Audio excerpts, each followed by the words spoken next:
Frequent use of profanity in conversation is like adding too much seasoning to food. It distracts from the core information and makes you appear more emotional than rational at that moment, which usually does you no good, especially in leadership positions.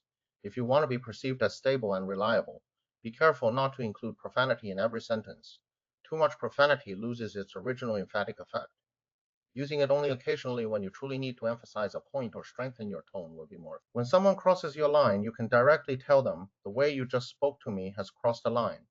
Then you must adhere to the boundaries you set beforehand, such as leaving the conversation, maintaining distance, or ending the interaction without exception. Boundaries are not for discussion or bargaining, nor are they set to make the other person comfortable. They are for your own protection. Once you truly understand and become accustomed to this concept, you will become more firm and confident in upholding boundaries. When you want to say something that might make someone uncomfortable, never start with, I don't want you to misunderstand, but because this almost certainly will cause a misunderstanding. The word but negates everything that came before, such as, I love you very much, but I can't. A better approach is to say, you might misunderstand what I mean. This leverages people's desire to correct others, making them more willing to listen. When someone says you can't do it, our instinctive reaction is often, I'll show you. By utilizing this psychology, you can significantly improve the effectiveness of your communication. As Charlie Chaplin said, life is a tragedy when viewed up close, but a comedy when viewed from a distance.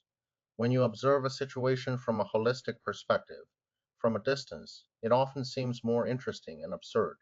This is a great way to adjust your mindset, helping us to face life's events with greater ease. As we age, change becomes increasingly difficult because we gradually build many comfort zones for ourselves. Once these comfort zones are broken, it creates unease. In our youth, we sought rich life experiences rather than comfort. Now we tend to prioritize comfort and security. This shift in mindset makes us increasingly resistant to change. If you want to know whether you are truly brave, look at whether you can still rise up and keep moving forward during the darkest and hardest moments of your life. When your well laid plans fail completely, your rent is overdue, your body is weary and ill, everyone around you is displeased with you, and even your car breaks down, the person who can still tell themselves, nothing can stop me, is the one who possesses true courage. Cultivate a resilient quality. Tell yourself repeatedly in your heart, I will not be knocked down, no matter how tough the circumstances become. I will never give up, and nothing can truly stop me from moving forward. When someone apologizes to you, provided the apology is sincere and warranted, refrain from simply saying, it is okay. Doing so can inadvertently suggest that you do not deserve the apology. A better approach is to state directly, I accept your apology. This offers a complete response to the other person and brings the process to a proper conclusion. If the situation is particularly serious and you are not yet ready to forgive, you can honestly say, I have heard your apology, but I still need some time to process it. Thank you for apologizing. In any case, avoid downplaying the apology or sidestepping it entirely.